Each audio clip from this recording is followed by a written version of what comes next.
দুবার অলিম্পিক পদক জয়ী নীরজ চোপড়া জীবনের নতুন অধ্যায় শুরু করলেন। নীরজ বিয়ে করলেন টেনিস খেলোয়াড় হিমানি মোরকে। এই জ্যাভলিন তারকা সোশ্যাল মিডিয়ায় নিজের আনন্দের খবর শেয়ার করেছেন। তিনি লিখেছেন, আমাদের একসঙ্গে চলার এই মুহূর্তের জন্য প্রতিটি আশীর্বাদের প্রতি আমি কৃতজ্ঞ।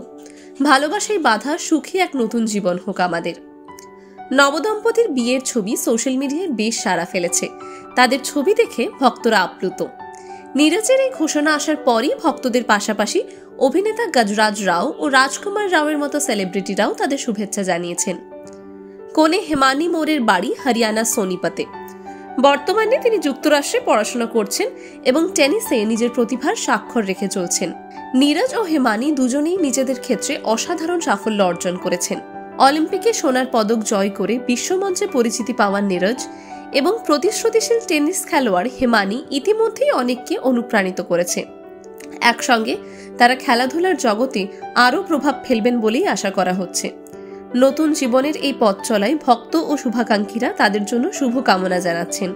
শুভ হোক তাদের এই নতুন পথ চলা, ভালোবাসা ও সাফল্যে ভরা হোক তাদের আগামী দিনগুলো। টাইমস নাও খবর।